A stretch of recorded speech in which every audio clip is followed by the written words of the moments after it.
to the Candidate Forum. My name is Tina Sursted, and I'm a proud member of the League of Women Voters, Dakota County. For today's forums, please let me introduce our moderator and my colleague, Thana Ross. Thana is a trained moderator and a co-president for the League. She is a very valued and valuable member of our League, and there she is. Good evening, and welcome to the Burnsville City Council Primary Candidate Forum, hosted by the League of Women Voters, Dakota County. We appreciate the candidates for taking the time to join us today. A special thanks to the City of Burnsville for providing the venue and for recording and broadcasting this event for residents across the city. We will share the recording on League of Women Voters social media platforms and provide the video to the candidates. The League of Women Voters, a nonpartisan organization with a 116-year history, is committed to empowering voters through education, engagement, and civic participation. We do not support or oppose any political party or candidate. League of Women Voters, Dakota County aims to deliver unbiased information to Minnesota voters, irrespective of their political affiliations. This forum is a public service designed to offer you the chance to hear directly from the candidates about important issues. Please note that the views expressed are those of the candidates and not those of the League. Our sponsorship of this forum does not constitute an endorsement of any candidate. We provide complete, unedited recordings of our forums. Editing is permitted only for official media purposes, and any excerpts or edited clips may not be used for partisan or political purposes. There are 8 candidates competing for 4 spots on the ballot in the November election, general election. You may vote for 2 candidates in the primary. 4 of the 8 candidates are with us tonight. Each candidate with a conflict was offered the opportunity to submit a 2-minute opening statement to be read by the moderator. None of the absent candidates submitted a statement. We'll begin with opening statements given in alphabetical order. Each candidate will have 2 minutes for their opening statement. Closing statements will be in reverse alphabetical order, with each candidate again having 2 minutes. The order of answering questions will alternate randomly among the candidates, with each having 90 seconds, 1.5 minutes, to respond. Our timekeeper will signal with a yellow card when 15 seconds remain, and a stop sign when it's time to wrap on so we can move on to the next question or next candidate. You may finish your sentence. You don't have to stop right in the middle of your sentence. You can finish your sentence. Questions for this forum were solicited electronically by the League and reviewed for clarity. Additional questions were created based on topics of interest identified in the community. Due to time constraints, we will not be able to address every issue identified. The forum will conclude in about 60 minutes. Let's begin with opening statements. The order for opening statements is Nick Benson, Katerina Gomez, Tanisha Irby, and Chris John. We'll start with candidate Benson. Hi, I'm Nick Benson. I grew up in Northfield, got a geography degree at the University of Oklahoma, and married my high school sweetheart, Emily. She's a pediatric nurse. I got a job as a web developer, moved to Burnsville, had 3 kids, and made a flight tracking app that somehow became successful enough to pay our mortgage. You can tell a lot about a person by how they respond to a crisis. During the Great Recession in 2008, my wife and I graduated into a bleak economy. There were hiring freezes, and my in-laws lost their home to an adjustable rate mortgage. At the same time, my opponent, Dan Keeley, started working for a predatory lender offering payday loans with 700% interest rates. He still works there as the director of business development. A few months ago, when federal agents outnumbered our police and were detaining our neighbors without probable cause, sending them away without due process, vulnerable families were staying home, unable to go to school, work, church, or the doctor. Concerned citizens, including several people you see here tonight, demanded the city do something. But the best response that our incumbent opponents, Dan Keeley and Vince Workman, could offer was no comment. I stood up and spoke out. I started tracking ICE flights at MSP, and my work continues. The number of people being sent away from their homes in Minnesota now is the highest it's been since February. I filed the public record request that showed how Delta Airlines was flying kids to ICE camps. And I continue to call out cowardice from the Airport Commission, even though they were all appointed by DFLers. Here in Burnsville, after our police were hassling other observers on ICE's behalf, I led a crowdsourcing effort that delivered 1,500 dash cams to Minnesota's resistance. So, while I lack the 28 combined years of experience in the council chambers that our incumbents offer, I'm capable of acknowledging reality, and when new problems arise, I solve them by helping vulnerable people instead of offering them predatory loans. Thank you. Hello, Burnsville. My name is Katarina Gomez, but you may call me Kathy. I'm the second generation in my family to be born and raised here in Burnsville. I currently work as a perinatal health and family advocate, and I'm proud to say that every piece of policy and legislation that I've helped develop has been passed with bipartisan support, because I truly believe that caring for our youngest children is a nonpartisan effort, and it's the responsibility of all of us to make sure our city is providing opportunities for children to grow up healthy. And that's part of the reason why I'm running for Burnsville City Council. Our City Council has a direct impact on all of our lives, and with this election, we have an opportunity to start building the infrastructure and capacity to support the well-being of the next 7 generations that follow us. We must do so by preserving our parks and natural resources, ensuring that we're maximizing our current investments and being good stewards of our local tax levy, and investing in the public works, the first responders, the businesses, and most importantly, the people that keep this city a vibrant place for us to call home. I have experience working at every level of government to create and implement policies that help keep children safe and promote family stability and independence. I also serve as the vice chair of Burnsville's Parks and Natural Resources Commission, so I understand that keeping our drinking water safe is critical to our longevity as a city. As a young person, I want to see our local economy thrive for the new families that are moving in next door.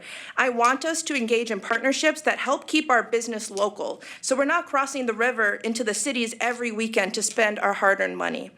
I believe Burnsville is ready for new energy that will revitalize our city in a way that preserves our values of local control, responsible governance, and public safety.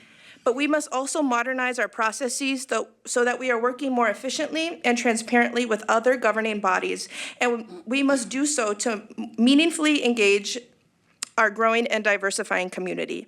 Thank you so much to the League for hosting us tonight. Tanisha? Good evening. My name is Tanisha Irby, and I am running because every resident deserves to feel heard, represented, and included. I have been a resident of Dakota County since 2001. I have raised a family. I've worshiped here. I built a successful business in Burnsville. And more importantly, I am a mother, a caregiver, a union member who also sat on the committee that helped develop the DHS orientation. And I also am a part of solving problems when there's obstacles that are in the way. And so I really want to come to the council and bring some of my lived experience as being a caregiver, an entrepreneur, a member of SEIU, and to also work on some of my priorities, which is safe and accessible neighborhoods, which is housing that people can afford, which is local businesses, because I believe in economics, also helping youth and families as well. Burnsville is changing. We are becoming more diverse. I think there needs to be representation at the table. I come from a 2-family household that taught me that whatever I put my mind to, I can achieve that. I have always fought systems. I believe that I listen to the people. I am very passionate about helping people, and so I want to make sure that their voices are heard, and I will bring that voice to the table. And I would like to say thank you for your time. Chris? Thank you. I want to start by thanking the League of Women Voters. I think it's fantastic that you guys are coming out here and doing this forum. I've ran 3 times. This is my 3rd time, and this is the first time we had the League of Women Voters actually conduct the forum. And it's good to get people at the bottom of the ballot, city council people, name recognition, put a name to the face so we know who we're voting for. I think that's fantastic. Thank you so much. My name is Chris John, and I've been running for city council since 2022. I started on the Economic Development Commission back in 2012, and I wanted to learn more about how the city operates. I wanted to do the homework before I started running for office. My family moved here in 2004. Both my wife, Nicole, and I were driving an hour back and forth from work each day and had to find somewhere south by the southern part of the river where our jobs were to be able to live and have less of a commute. We picked Burnsville because we loved what we saw here. We saw the rolling hills. We saw the community gatherings. We saw Ski Hill and Buck Hill. We saw the mall, all these things that drew us into Burnsville and certainly fell in love with it. Like I said, I joined the Economic Development Commission in 2012. I served 2 full terms there. I was the chair of the commission and then moved on to the Planning Commission. On the Planning Commission, you learn about zoning laws, you learn about all the operations that a city council will do. And over these years, I've been able to meet a lot of the staff and develop relationships. And so I really enjoy what I did for the city. I miss it now that I've termed out on the Planning Commission. So I hope in the future to be on the council and be able to do those things once again at a different level. With that, I am very appreciative to be here today. I'm very appreciative to be with these 3 individuals as well. And I hope we all do well today. Thank you, candidates. We'll now proceed to the questions. The response order for the first question is Candidate John, and Candidate Gomez, Candidate Benson, and Candidate Irby. The first question is, how has your participation in community activities, along with your professional experience, prepared you to serve as a city council member? Chris? So I've been, as a profession, I'm an accountant. I worked on budgets. I'm mainly a cost accountant, but I do understand accounting principles very well, and that very much helps with the numbers aspects that a council member will have to deal with when it comes to budgets on an annual basis. We're going to put together budgets. I've worked in different aspects of community service. I started just as a chaperone for elementary school and kind of built that up. My wife took over the BAC basketball program, in-house program, and she really got us involved in the whole BAC program from baseball, football. I was on the boards. I was, as an accountant, that ends up being a treasurer. And then I started my experience on the advisory commissions. I also served on the District 191 Finance Advisory Commission for 3 years, which was a great experience of looking at governmental budgets, which are a little bit different than corporate budgets. Katerina? Yes, thank you. I currently work as a policy associate, and I work with statewide coalitions all focused on promoting child development and family health and well-being. And so I have experience building bridges across the aisle to get work done because children and family are my clients. In my free time, I also work with our neighborhood organization in North River Hills and have really enjoyed getting to know my neighbors and who have very different experiences that I do. And so I see my professional work and my personal work coming together in this position because it all is for the community. It is all for bettering the outcomes for families and children. Nick? Yeah, so in my community, especially in my neighborhood, I'm the outgoing, gregarious guy that while the moving boxes are still getting unloaded, I come by and bother the new occupants to find out that if they have kids that are my age, or my kids' age, where they're from, et cetera. We've got Nick Benson for Burnsville City Council signs on almost every yard on my street because I built those relationships. I've run the Night to Unite for many years in our neighborhood. I'm that guy on our street. Professionally, I run a flight tracking app that tells airplane nerds when they can go to the airport to see cool airplanes. And there's a lot of community building that goes along with that also. I've helped run a large Facebook group. I've run events for that group. Building community around in that space has been very important to me, and I've been doing that professionally for a decade now, probably. So building community is important. Serving the community is important. And, the flight tracking also blends into all of the ICE air advocacy I've been doing recently also. So, hopefully that is a sufficient answer for the voters. Thank you. Tanisha? And I have to start off by saying I love community. I have been a public servant for over 25 years. I have been in my professional job, I have worked and built corporations to help start businesses that give back to the community. I also have worked for several nonprofit organizations, from Women Venture, from Girls Taking Action, from SCORE to Dress for Success. I have given my time to the community so I can help people better their lives. I know firsthand how it feels to come from a system that doesn't see you. And so for me, when it came to economics and building a business, when I became successful with my business, I wanted to go back and give to the community. I have always participated in community stuff. I have always done community engagement. I have always went out and connected with community because I believe so deeply in community.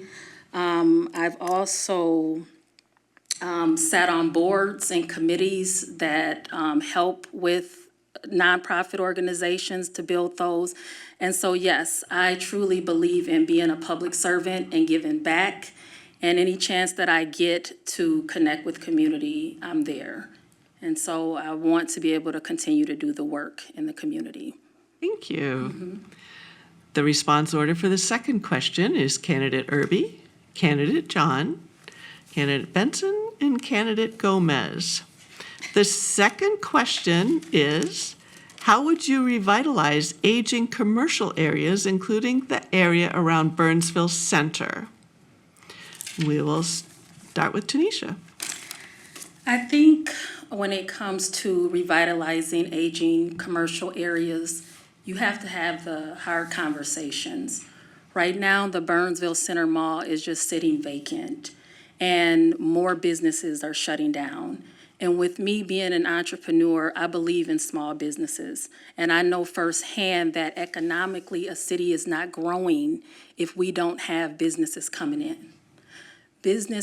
Small businesses and just business in general is important. That's how you grow a community. That's how you give jobs to a community. That's how you bring money into a community. And so I would say we have to be able to engage with those business owners, the private owners, and we also have to maybe offer incentives. But we cannot go at them like we are an authoritarian. We have to make sure that we understand that they are the business owners and they ultimately make the decisions on what they want to do with their private land. And I think sometimes when government steps in and tries to force them to do something, that's when you're going to have the pushback. And so I would honestly say that we have to have those conversations, but go into it like we are trying to work with them instead of trying to force them to make those changes. And so as a council member, I would come in and I would want to have those conversations, but I guarantee you I will get it done. Thank you. Chris? Ms. Irby makes a great point on not forcing business owners, forcing their hand. You really cannot. It's a private, public variance going there. However, we do speak about the Burnsville Center area and how drastically things have changed there. In 2019, we got together, I was on the Economic Development Commission, and working with the City Council, we did something called the Center Village Vision Plan. And what that included was taken that area, and it was everything north or south of McAndrews to South Cross, County Road 5 to 35W, that whole area and section, and thinking of it as more of as a walkable area, somewhere where there was more green space, and it was basically future planning for things that could happen. At the time, the mall was very vibrant. It was hard to take a look at that and think, well, why would we change anything? Fast forward to today, and the way that mall looks, it was very good foresight to do something like that or start a project such as that. I did notice at that time that Southdale was starting to do something along those lines. And funny, if you go to Southdale today, it's still somewhat vibrant. It is not as bad as the Burnsville Center.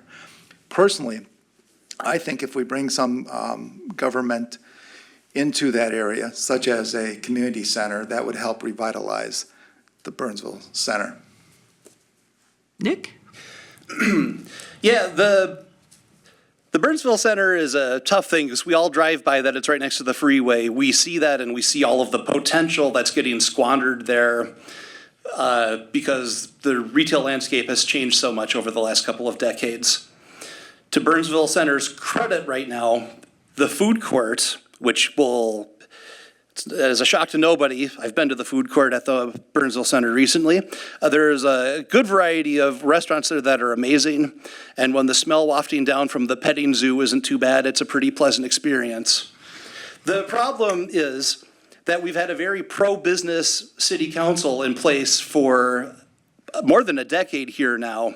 And it's unlikely that incentives for redeveloping that area are just suddenly going to start getting paid attention to now when we've already had pro-business people there. Some of the tools that you use to encourage that development, like a TIF, are problematic because basically the way that it works is the property owners keep paying the same rate on their taxes as they redevelop the land. And the increased value, the tax increase goes back to paying for the infrastructure. So if you have a big area like that and you redevelop it and add housing, you're going to hamstring the schools because they're not getting the additional property tax revenue from those improvements. So if we do have any programs that improve Burnsville Center, they need to not hurt the community, and we need to make sure they're done right with the people in mind and not just the businesses. Katerina?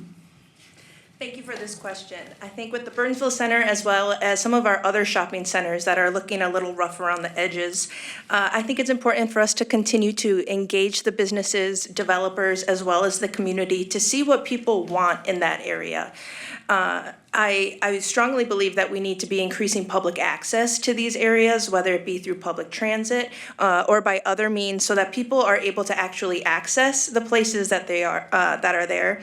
And figuring out how we can incentivize developers to take advantage of the mixed zoning areas that are all over Burnsville, but that allows for higher density housing to coexist with the businesses. You know, you can think of the apartments in the heart of the city that are above those small businesses.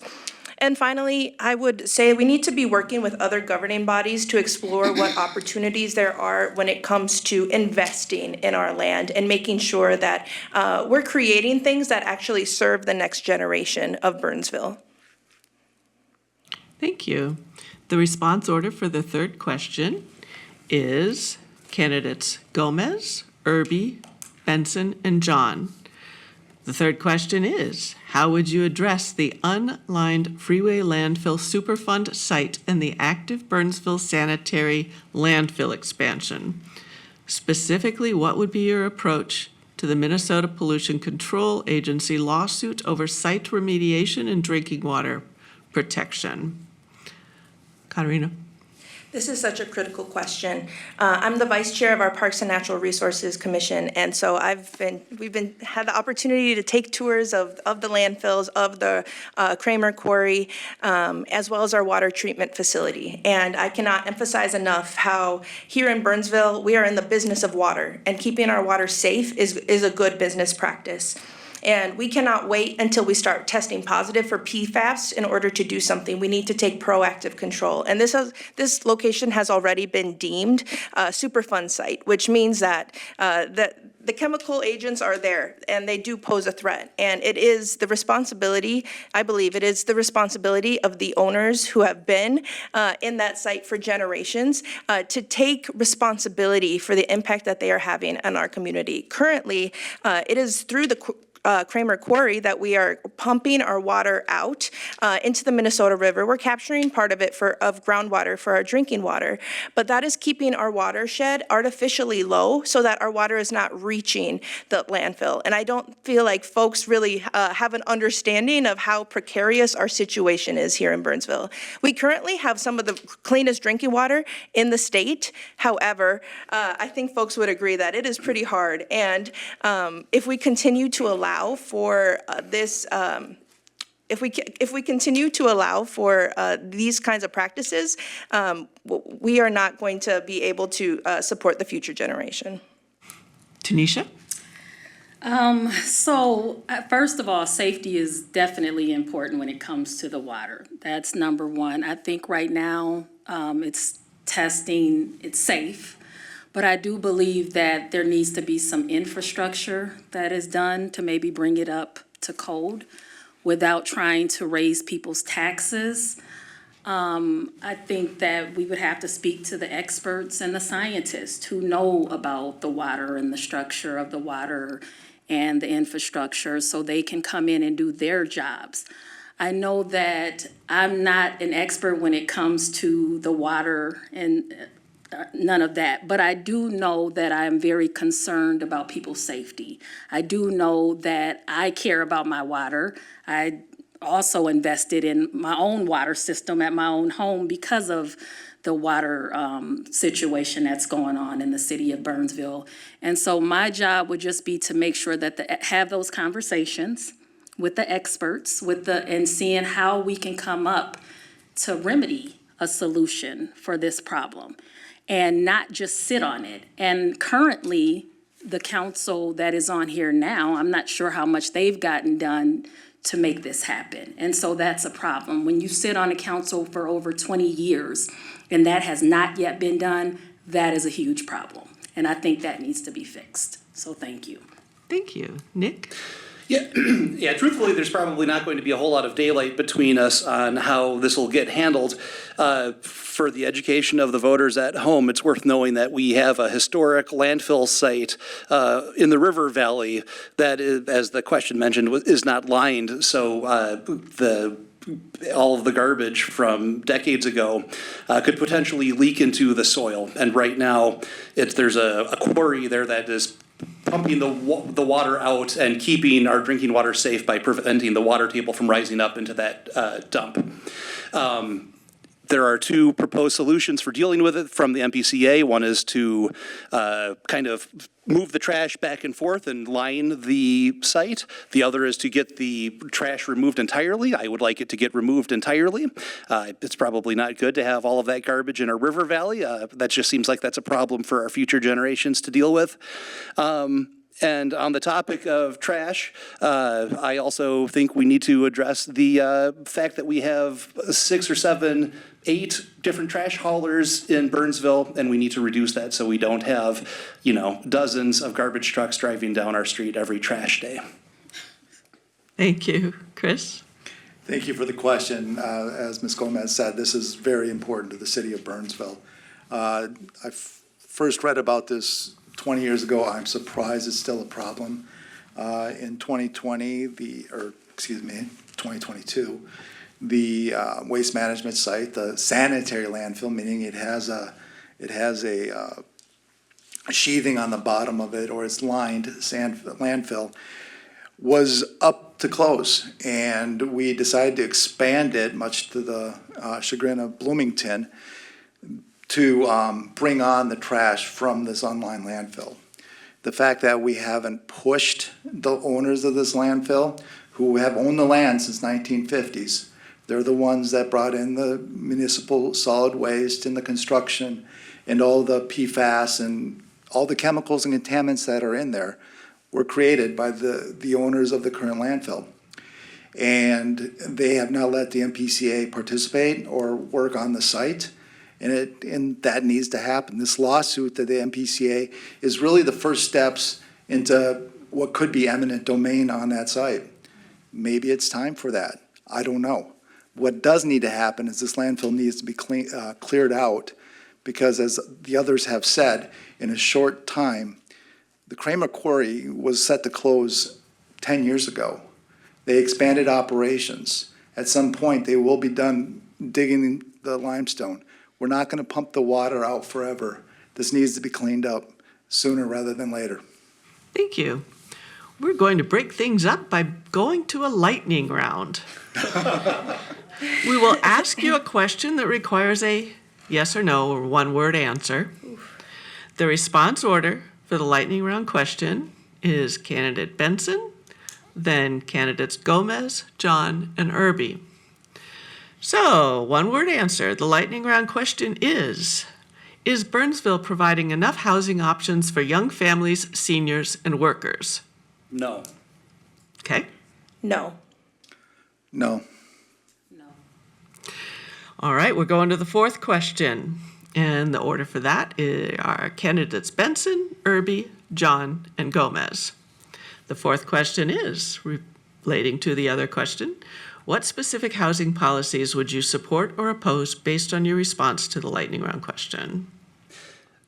We need to make sure that we have development, as I mentioned, that's responsible, so we're not hamstringing the school district by creating economic incentives for redevelopment that reduce the tax base for the schools in order to educate the children that should be moving into this housing. I think that's the most important thing. And make sure that we actually have affordable housing. That's very important. We need to make sure that it's getting built right with union labor. And I think those are the important points from my perspective. Tanisha? I definitely agree. I think that we need to have affordable housing, but I just also believe that economically, not to try to cut into raising taxes some more just to bring development, but something needs to be done, because right now housing prices are soaring and seniors are retiring and they're living off of Medicare, and our younger generations coming up and they can't even afford to buy a home. So something has to be done to be able to bring some affordable housing to Burnsville, because it is skyrocketing. I mean, even now, a person like myself who makes a decent wage is living in a townhome. So I think that to be able to bring past some policies that would help with affordable housing, to work with the CDA to maybe find some land or some development would help bring here, just to be able to have some affordable housing. So, yeah. Chris? Mr. Benson nailed it on that one. He brought up the affordable housing, the need for affordable housing. We need to ensure that we have all levels of people. I don't like using the word levels, but meaning income earners, wage workers, and we do bring in a lot of apartment complexes over the last 5 years since the COVID outbreak, but some of those are very luxury apartments and very expensive and kind of price a lot of people out. We do have some affordable housing coming in, but it's not enough. Obviously, we have a homeless issue. And if you have a homeless issue, that means there's not enough homes, or the homes are not at the best prices, for the most part, and some are other reasons. I think that the hard part is that the housing market is so expensive that developers are not able to put in affordable housing to get a good value out of their investment. So we need to work on ways. It's got to be working with the state and the county and all other levels of government to ensure that that can happen across the board, and we need to provide it. And union labor is always the best labor. Katarina? Thank you. I think bottom line, there needs to be more housing units here in Burnsville. And I say that while acknowledging that over 90% of Burnsville is developed. So redevelopment will be coming in the upcoming years. But I feel strongly that we need to be meaningfully engaged with communities and making sure that we are not as we're putting in more housing units, we're not taking away valuable assets like green space and parks. However, we do have dilapidated shopping centers here in Burnsville. And so I, again, will bring up the mixed zoning opportunities that we have and our need to work with developers and say, this is what we need in Burnsville.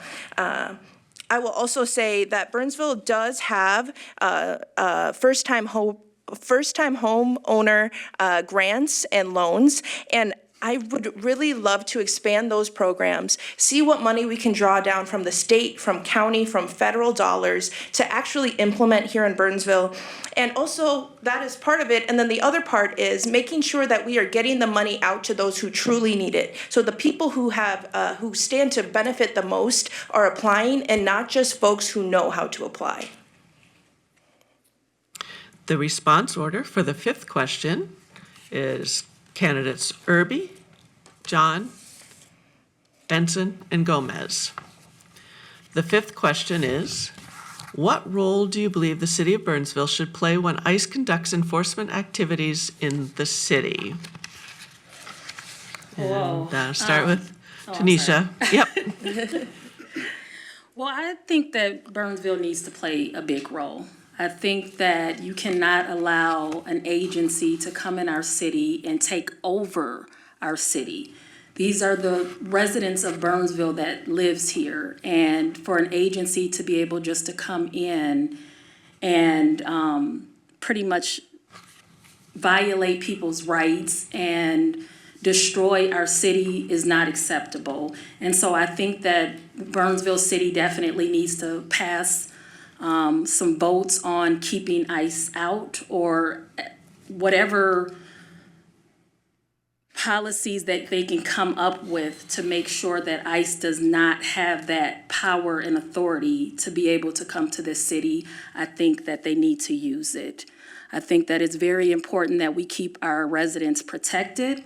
I think that it's very important that we step up as a city and as a community together and not make people feel like they're not a part of us and like it's, us against them. It's just that we are a community and we need to stand up as a community. And I think that the council definitely needs to play a part in that.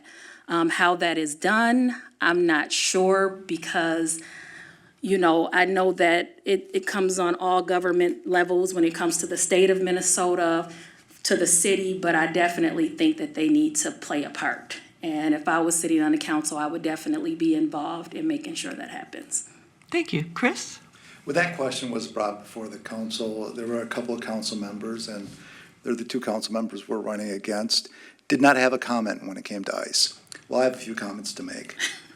I think that ICE was a predatory agency that came along and started racial profiling. They started doing illegal activities as far as crashing into cars and pulling people out. I presented before the city council an incident that happened on 150th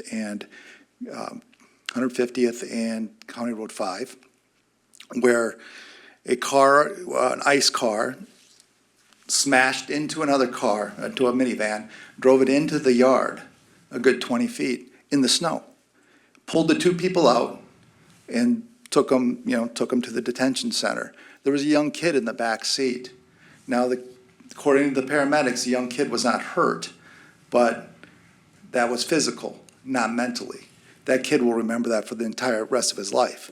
He will never trust, well, I shouldn't say he will never trust, but it's less likely he will trust authoritative figures after seeing something like that happen. I think that the Burnsville police had an opportunity there to call that an illegal arrest and take action. They decided not to. I understand why they decided not to, but at the same time, at some point, we've got to draw a line in the sand and say, this is our city, these are our community members, and they need to be protected. Thank you. Katarina? Thank you. I just want to say, again, I'm the second generation to be born and raised here in Burnsville, and yet I regularly get questioned about my citizenship status, especially since the recent surge of immigration enforcement here in Burnsville. I will clearly say that I don't think Burnsville should play much of a role at all in immigration enforcement in our community. I think it's critical that we have a unified response across the governing bodies that operate here. I'm talking about our school boards, to make sure that we are clearly communicating to residents what their rights are, making sure that they have access to the resources that they need. We saw an uptick in nutrition support aid, as well as housing support, utility support, and mental health support. And I believe that we need to continue to clarify our role in the presence of the Burnsville Police Department in any scenario in which both agents and officers are responding to scenarios. And finally, I feel strongly that Burnsville should be tracking the economic impact of what recent immigration enforcement has had on our community, not just on small businesses, but on families as well, and how many dollars of lost wages has come for people being scared to leave their homes. The response order for the next question. I believe you sorry. accidentally skipped me there, but I knew that would happen, thank you. It's okay. So I could and have spoken for hours about ICE's impact on the city of Burnsville. The Supremacy Clause makes it very difficult for us to intervene, or makes it very difficult for the city to intervene with what ICE is doing, because it's the federal government. They get to do what they want. One step that would be refreshing would be the ability to acknowledge reality when they are conducting enforcement activities in the city. As mentioned earlier, when we brought our concerns to the council, our incumbents, Workman and Keeley, responded to testimony from many, many people about all of the horrible things that were happening. They had remarks prepared and changed to no comment after they actually heard what reality was. I don't know if they were in a bubble where they just didn't know what was going on or what, but anytime you describe what was happening in Burnsville during that time, during the surge, it sounds like you're crazy. The feds outnumbered the local police by a wide margin. It was tough. One of the specific things I think we need to do is we need to make sure that our local police are not participating in political theater with the federal government. When federal law enforcement is deployed to Burnsville for whatever reason it's doing, the response when they call the city of Burnsville to give them a heads up that operations are going to be conducted here is to pound sand. They don't need to be participating with federal law enforcement when they're coming here to do political theater. There are specific extraordinary circumstances when they can work with federal law enforcement, of course. Doing all of this, everything they were doing before is not that. Thank you. The response order for the next question.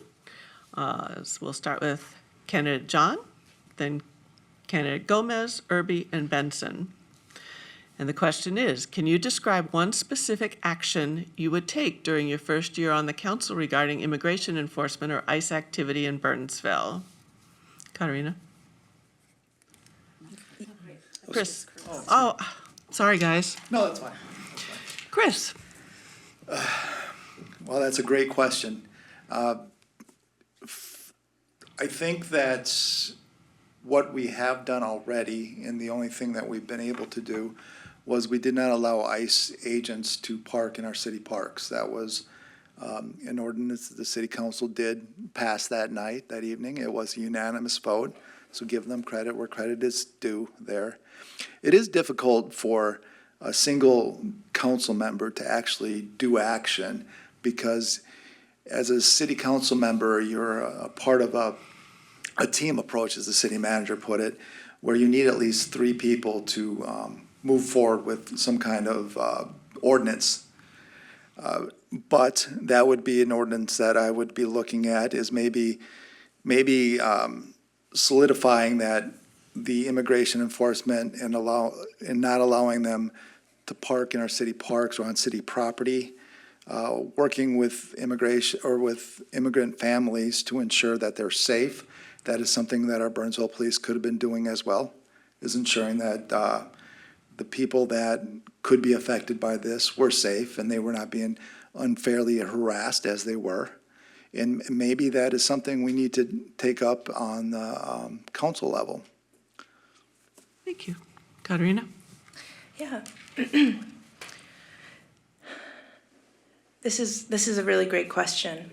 I will say that one story I would be remiss not to share with Burnsville is I have a dear friend of mine who is a vulnerable community member. And he shared that he was scared to go to work. And it was actually a Burnsville police officer who made sure he got to work every day safely during Operation Metro Surge. So I want to share that heartwarming story amidst all of the trauma that I think can really be raised in this conversation. On city council, like I said, I would absolutely advocate to track the economic impact that this is having on our community. That is the bare minimum. The data that we have is what we can use to inform policy. And I feel strongly about having data-informed policies. Like I said before, making sure that we are communicating what social services and supports are available to the wider community, not just letting people know what their rights are, but connecting them with the nutrition support, which food shelves do deliveries. And like I said, we are in the business of water here in Burnsville, so I would love to explore what utility freezes that we can put on and what other emergency dollars that we can activate to make sure that families are not getting evicted because they are scared and at risk for unlawful or for deportations. Thank you. Tanisha? I would agree with Kati as well. I also had a situation with somebody who was providing home care services and received a phone call basically stating they couldn't come out because they were afraid. And I had worked with them for years, and it really was saddening. I would say that to make sure that they have emergency resources, you know, because I did drop off food, I did check on them. And so to make sure that they are provided shelter, food, whatever they are in need of. And I also think that it is important to track this kind of stuff because I never even knew, you know, that they were dealing with this. And we don't really know who has their citizenships or not. And so I just think that it's important to provide emergency resources for them. And as council, if we were able to vote on something that would allow them to have those resources, I would definitely vote on that because in those moments, that's what they need the most because they weren't working, so they didn't have any income coming in. And so that is a real thing, and it needs to be looked at and taken into account. Thank you. Nick?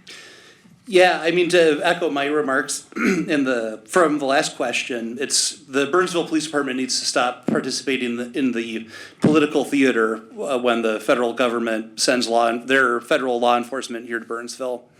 You know, just recently there was an investigation that was taking place from Homeland Security investigators and the FBI and the Minnesota Bureau of Criminal Apprehension, BCA, and that was at a daycare center that was across from a vulnerable community, across the street from an apartment complex where I've personally witnessed ICE raids taking place. There was kids were out from that apartment complex, were out waiting for the school bus, and they were watching federal agents in the same green uniforms they'd become familiar with going into that daycare center and removing documents. They saw families coming to try to drop their kids off, getting turned away and in tears because the federal government was interfering in their day-to-day lives again. Meanwhile, while this is happening, there were 2 Burnsville police cars sitting there acting like traffic cones, doing traffic control for the federal government. There is absolutely no need for our police to be eroding the trust of vulnerable communities by associating with federal law enforcement when actions like that are taking place. Once again, the only response when ICE or CPB request support from the Burnsville Police Department is to get the hell out of Burnsville. Thank you. The response order for the next question, we'll start with candidate Gomez, Benson, John, and Irby. That question is, what is the most important issue facing Burnsville that's not receiving enough attention? Katerina? Thank you. As I've been door knocking in our community, the one thing that keeps coming up is affordability and the need for our public resources to be invested wisely and for us to make sure that we have strong program integrity. Affordability, particularly when it comes to housing, and making sure that there are affordable housing units available for folks who want to live the American dream of having their own home. I just yesterday was chatting with a man who said that he's 65 and he'll never see a home. And I think that's something we really have to reckon with and have those honest conversations. Another thing is making sure that we are using our investments wisely. And we do a great job here in Burnsville supporting festivals and community organizations. How much money are we putting towards things like housing affordability? I think we do a great job, and we need to take a serious look about where our money is going because our budget reflects our priorities. Nick? I think there aren't enough people paying attention to their city council race. We have an incumbent city council, the two people up for re-election now, Workman and Keeley, that do not show up when they're invited by the League of Women Voters. They don't have comment when ICE is overrunning the community. One of them is literally a predatory lender. It's been we're a progressive voting community. Our electorate voted for Harris by 60 to 40 with 20% progressive vote. And yet we have a city council that is conservative to libertarian. And I think a lot of people don't realize that just because the city council isn't glamorous. And I think flipping the city council so it's more progressive will lead to better outcomes for the community. And people need to educate themselves of who's running, who the incumbents are, and what the alternatives are. Chris? Ditto to Mr. Benson, ditto to Ms. Gomez. I would also add that since there is still contaminants and waste in the freeway landfill and freeway dump, we have not put too much information, or there's not enough information out there. The fact that we don't have pitchforks and torches out in the streets over this issue, it surprises me. As I've gone out door knocking for the last couple of election cycles, I've been educating people on the fact that this does exist and that our water wells are within reaching distance of some of these contaminants. We're lucky that the Kramer Quarry is pumping out water. And I think that our drinking water is one of the most important things, if not the most important things, that we have, we control as a city. And I think that is something we need to really look at. I think our aging infrastructure, most certainly our Burnsville Center, really needs some updating. And I think a community center that would really help bring more people there, and maybe start reinvesting economically or redeveloping that area. And I think the fact that it hasn't happened yet is not receiving enough attention. Venetia? And I would have to say, I agree with all of you guys, but I would definitely have to say accessibility. I have a daughter who is in a wheelchair. I also have spoken to neighbors, and the last survey that was done, I think it rated parks #1 and roads and sidewalks. And so as a mother of a child who has, as I like to call it, abilities, but she's in a wheelchair, when you go to stores, when you go to the parks and things are not set up accessibly, that is one thing that you will never forget, because you have to face going into buildings, going to parks, not being able to play, not being able to, or struggling to even open a door because these places are not set up accessibly. That is huge. And sometimes people don't notice it because they don't have to deal with a child who has these abilities. And so we should not be living in a city where they're only making certain parks accessible. There are 17 precincts in Burnsville, and there is no reason why only certain neighborhoods have accessible parks. All parks should be accessible in Burnsville. And so that would be my number one thing that I would work on as city council, is to make sure that all the parks in Burnsville are accessible. Thank you. This will be the last question before we go to closing statements. And the response order will be candidates Gomez, Benson, Irby, and John. And that question is, what is one decision you think the city has gotten right recently? Katarina? Thank you. I think Burnsville does a lot of things right. If you look at our financial records, we are incredibly financially responsible, and we have an incredible public works team, an incredible staff here that make this city go around, that make every day really a wonderful day here in Burnsville. I would love to see greater investment in our city staff, more recognition of our public works, because they provide us with clean drinking water, despite all the things we chatted about here today. When I call and I have my good list of demands that I would love to see happen here in Burnsville, there is always a response, and we have won awards for how incredible we are. And so I would love to recognize the city staff. Thank you. Nick? I've generally been very impressed with the city whenever I have called in with any complaint. If we had a neighbor's tree that was a boulevard tree because it was in the right of way, it fell over, the neighbors called them and they came and took care of that tree very quickly. If I ever find broken glass when I'm out walking the dogs, the street department is there quickly and gets that cleaned up. They've always been very responsive when I've spoken with them. As far as a specific decision the city got right, the decision to get the separation ordinance when ICE was here was a good decision. I am glad that it passed. There wasn't very much the city could do. I wish they could have gone a little further. But, it was, they did get that correct, I have to admit. Tanisha? And I would definitely say lending. I think that they did a really, really good job when it came to the home repairment funds that they had, especially for seniors. I think that's a forgiveness program. I also think that they teamed up with MCCD or partnered with them for business loans, and I thought that that was a really good program that they passed.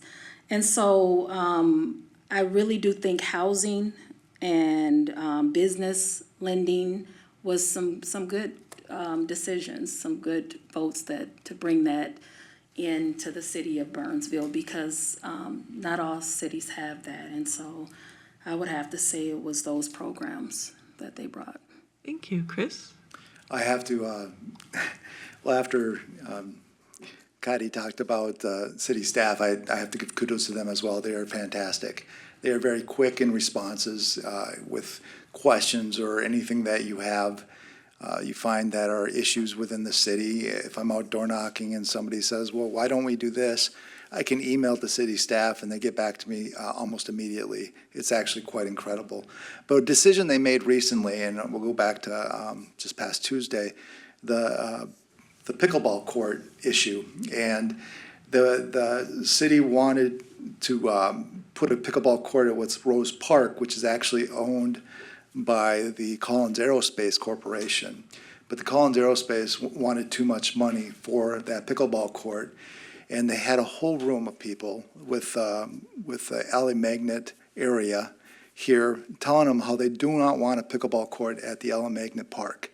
And they've been very persistent in coming to the meetings and telling them that they do not want pickleball courts at that park. If a whole neighborhood comes to a council meeting and tells you they don't want something, you don't go ahead and do that. And it was a 3-2 vote, but they got it right, and they did not put a pickleball court at the Ali Magnet Park. Thank you. And Katarina, am I right? No. I think we're done. We're done, okay. So that brings us to closing statements. You will have 2 minutes, and the response order is Chris John, Tanisha Irby, Katarina Gomez, and Nick Benson. Chris? Well, I want to start by thanking the people that did decide to come in today, Tanisha Irby, Nick Benson, and Kati Gomez. They are fantastic people, and I'm glad that we got to share ideas with the people. Again, I want to say appreciation to the League of Women Voters for putting on this forum. It is good to get our faces in front of people. And so when they walk in the voting booths, they're not questioning who they're voting for city council. And maybe they actually vote for us or get down to that part of the ballot, which doesn't always happen. I need to say it has been very difficult for me for the past 2 elections to get so close to my dream and not quite reach it. And I think there are things that I could do as a council member that could improve the city.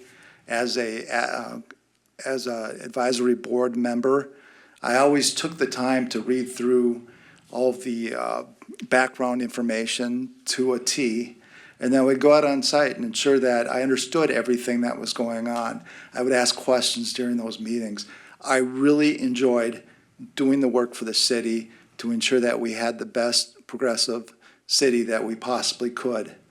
And I think that there isn't a lot of things I do very well, I will admit, but working with the city and being on the boards was something I did very well, I think. And I would like to extend that going forward. That's why I've run, and I continue to run for Burnsville City Council. And I hope people will take the time to study the candidates, see what they're really about, see how they participate in city functions and city advisory boards that go out statewide. I think that you would see that not everybody does participate in those things. Some are kind of phoning it in. And it's hard for somebody that really believes and loves this type of work not to be able to do that because they don't have the name recognition or not an incumbent. Please check out my website at chrisjohnforburnsville.com. Tanisha? Thank you. For some reason, I thought it was going in this order.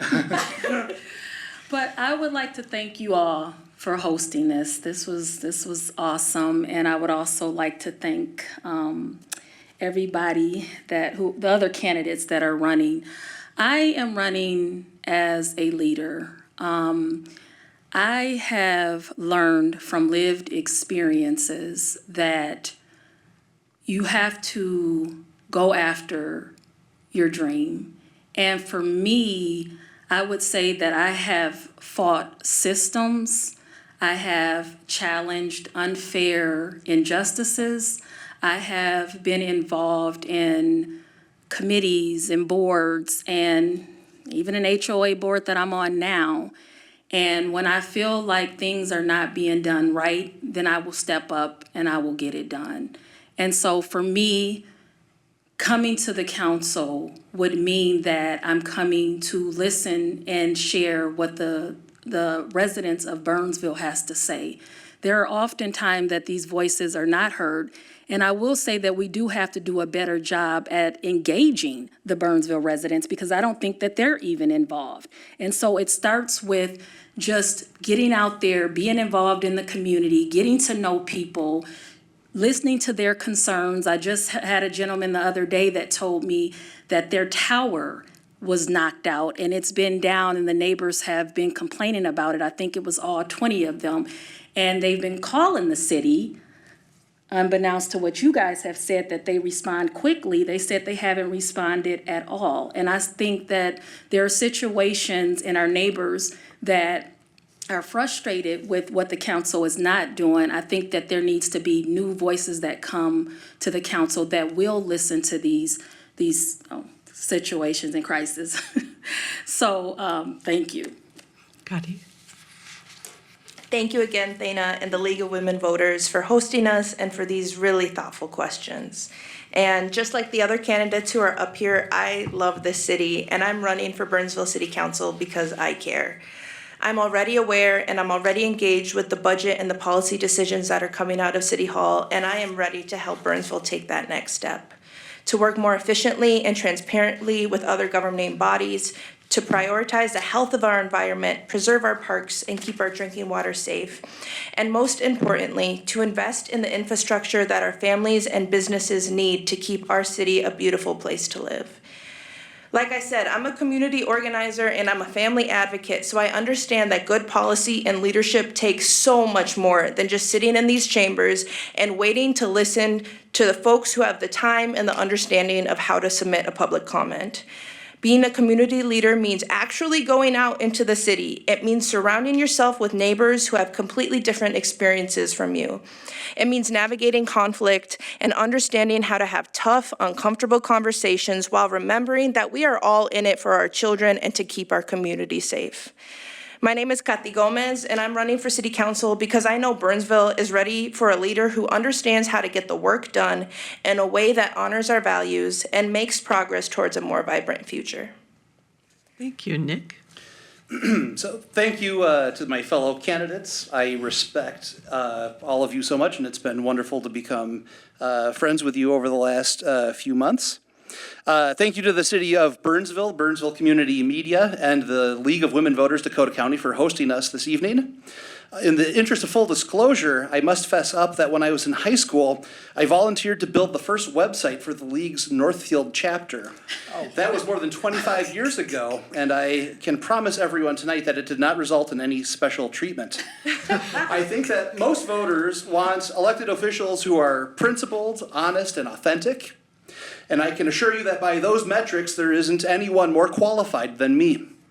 I've lived here in Burnsville with my wife, 3 kids, 2 dogs, and mother-in-law for 15 years. I've been endorsed by Representatives Jess Hansen and Kayla Berg, the NMRCC Carpenters Union, and Minnesota 5051. I will diligently serve the people of Burnsville and do my best to make sure that your taxes are spent wisely, accountably, and effectively. And when that problems in our community arise, I will meet them and work hard to deliver results. We need to overhaul our trash collection so we don't have 24 garbage trucks clanking down our streets every trash day. We need to make sure our police aren't getting tangled up in the federal government's political theater. We need to make sure that redevelopment can be done without hamstringing our schools. We need to protect our drinking water and get the historic trash out of the river valley. We need to show up when we're extended an invitation by the League of Women Voters. Again, I'm Nick Benson. I'm running as a grounded progressive, and I hope to flip our city council so it reflects the views of our electorate. Please visit my website, bensonforburnsville.com, for more information about me and the other candidates here, so you can make an informed decision before casting your vote by August 11th. Thank you. That concludes our candidate forum. On behalf of the League of Women Voters Dakota County, we extend our sincere gratitude to everyone who participated in tonight's forum. A special thank you goes to our candidates for their commitment to the democratic process and their willingness to serve our community. We greatly appreciate you taking the time to be here with us. The League of Women Voters is dedicated to researching issues crucial to our members and the well-being of our communities. If you're interested in learning more about our work and discovering how you can make a difference, please visit us at LWVDakotaCounty.org. For additional information about voting and candidates, please check out mnvotes.org and vote411.org. Thank you once again for tuning in, and don't forget to vote by or on August 11th. Thank you.